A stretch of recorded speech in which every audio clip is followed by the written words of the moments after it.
Hello and welcome back. In the last section, we looked at wiring up the error handling framework, the HTTP-headers, with our GET API, and in general, the API server itself. So any API that needs to essentially use the error handling or make use of or wanting to send the errors back to the client, they can use HTTP-headers utility. All right.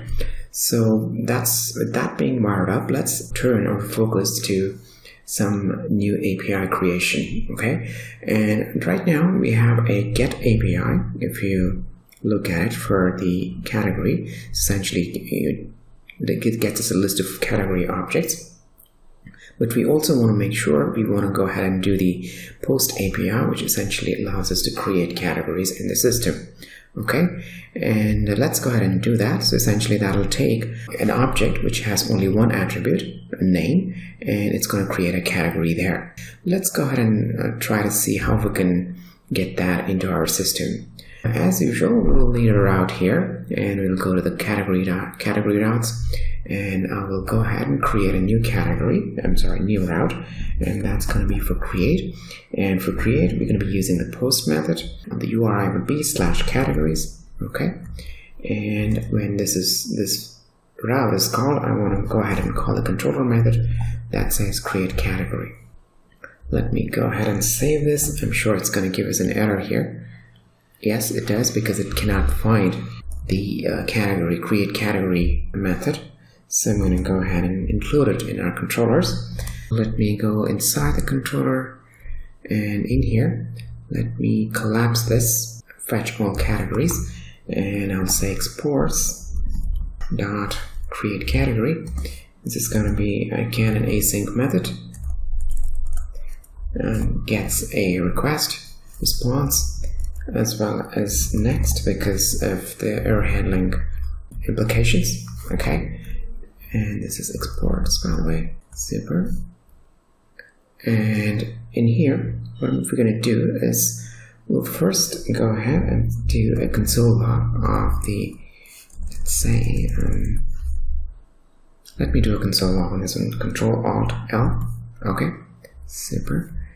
And in here, I'll just say request.body. I want to know what actually is coming in the request.body. Okay, and after that, I'm just going to send a dummy response here just to get the wiring going on initially. Let's say rest.status is going to be 201. That's the success status, right? And let's say JSON is going to say message.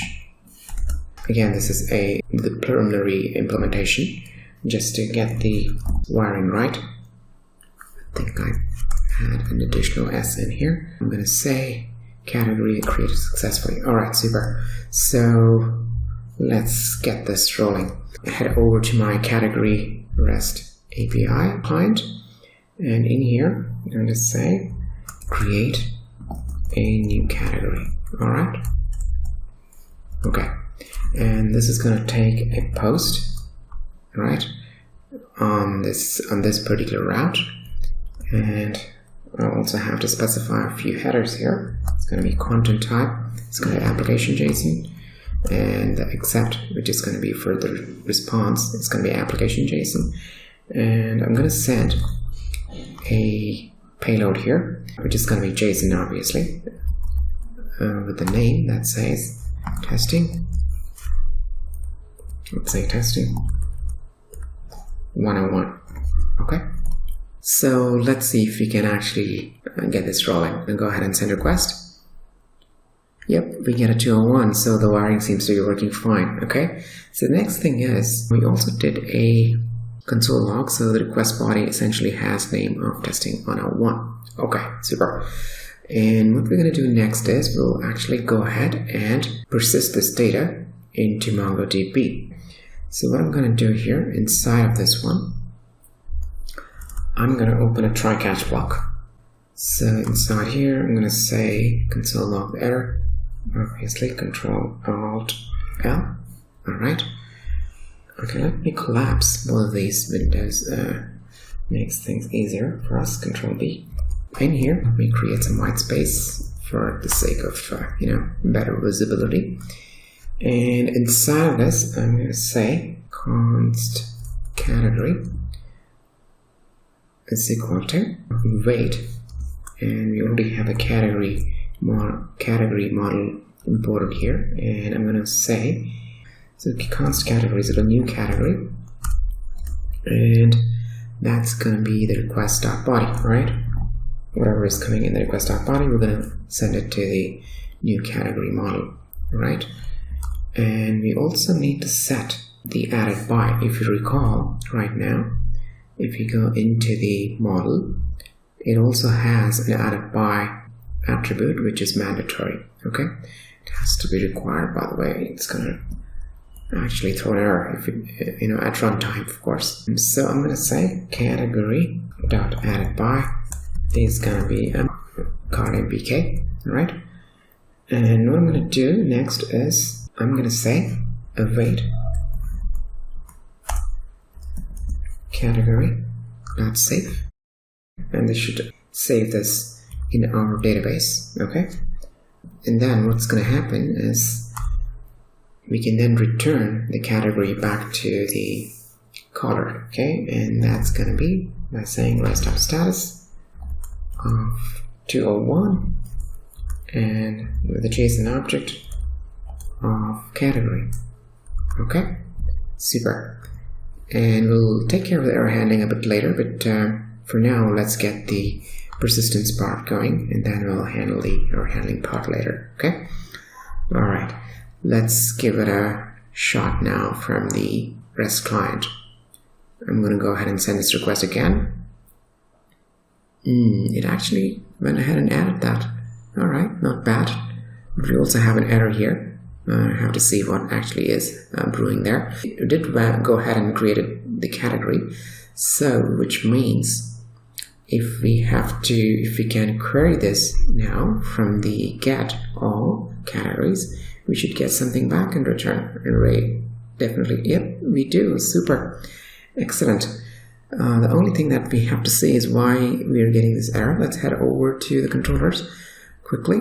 I think what's happening is we are actually sending the status here once more. Remember, this was the earlier one.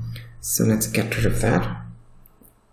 Let's get rid of that. Okay, we'll say Control K. Hope I didn't delete more than what was required. Let's see. Otherwise, this should throw a compilation error. Connected to Mongo. Oh, yes, we are. Okay, so let's give it one more shot. We'll head over to category REST client. And inside here, I'll just say testing 102, send request. Super, this time around we got a clean response. Okay, excellent. So the only thing that is actually not working right now, in a sense, if an error were to happen, how would we handle that? I mean, what are the possible errors that we can encounter in this operation? And you can also see that, we are getting the created at and updated at timestamps, which is something that we introduced in the model here by saying timestamps is equal to true. Okay, super. So let's do the error handling part now, at least the first part of it. In here, if you look at it, the category model, inside of category model, let me go in here. Let me close the other windows which are not required. Inside the model, we say that the name has to be unique. So essentially, you cannot send multiple requests with the same name, right? So let's try repeating or replaying this request. Let's say I'm going to go ahead and do this. Should get an error. Apparently, it throws an error, but we're not returning the error back, so it's kind of in a hung state right now. It says duplicate key, and it gives us E11000 duplicate key error. Okay, that's a Mongo error. Okay, so we need to handle this. How do we handle that? It is still not returned the control back to the REST client. Okay, no problem. I guess it has some timeout set. Eventually, that'll take effect in due course of time. Back to the error handling now. Inside of controllers, we need to look for the error that says E11000. So where is that? This is a Mongo specific error, which is essentially saying, there is a duplicate entry or duplicate request coming its way. Okay, so not this one, I think. Yeah, this is the one. Okay, 11,000. So let's take a look at that. So every time there is an error, and this is going to be logged here. That's line 36. Actually, it's line 45. This is line 31 as well. Yeah, they keep shifting based in, how the code evolves. So, have to keep an eye on them all the time. All right. So, yeah, there we go. We got this connection reset. Finally, this all got hung up. All right. As you see, the error that we got here has a message that says 11,000. This is the Mongo error message, right? So every time there is a message that consists of 11,000, we can take a call saying that, there is a conflict. There is a duplicate category, and that category already exists in our database. That is the messaging that has to essentially go back to our caller. So let's handle that here. We're console logging the error. So I'll say if error message, okay, and that includes, that's going to be a string. I mean, if that includes a string called 11,000, okay, this is an indication that we have sent a duplicate name for the category, which is pre-existing in our database. I'm going to say I'll return next, and with an error, and we get that error with the create error, right, which we already did in the get API. Let's say create error, okay, and I'm going to have an error that is of type conflict, meaning there is a duplicate, and I'm going to say inside of double ticks category name, and I'm going to say $request.body .name already exists. Alright. Okay. So otherwise, I'm going to go ahead and return a generic error, right? I'm going to say next, create error, and supply the error object. Okay. Super.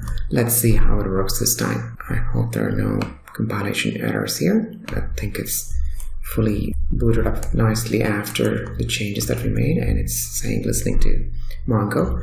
Let's go ahead and send this again.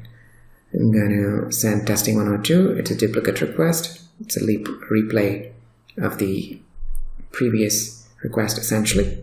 Go ahead, and there we go. We got a testing 102 already exists error. Okay, super. And it's a status of 409. But yeah, and it's a 200 OK, right? I think all errors are 200 OK. No, not really. Yeah, this is going to be the external one will be 200 OK, but the error message itself will be 409. Now let's try the happy path where it actually gets a new category.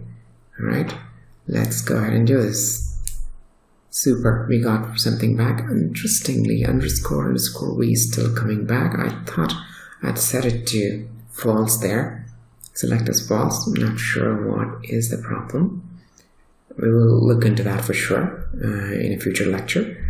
And if I go back and do a get all categories here, we should get an array of all the categories now, 101, 102, and 103. Okay, super. And so with this, we have the create category working, but we still have something that we need to do. For any creation flow, we also need to verify the data in terms of the validity of the data, right? So let's say, for example, if I send numbers, I don't want that to be a category. It has to be an alphanumeric character. So we need to impose or enforce those restrictions on the API before the persistence into the database happens, right? Before we sign off here, I want to go over to my database through Robo3T, and let me go ahead and refresh this. Let's see what I can get here. If I can refresh this one, not sure why I'm getting IndyCafe 3.2 there. Go back and come in again. Here is my Robo3T. Okay. I'll go ahead and connect to IndyCafe one more time. Oh, why is IndyCafe not showing here? interestingly. Okay, let me close this. You know what? I think we'll do it in the next class. Let's take a pause here, come back and take a look at the Robo3T and also look at the validation mechanism that we're going to implement. All right? Take a pause, come back soon.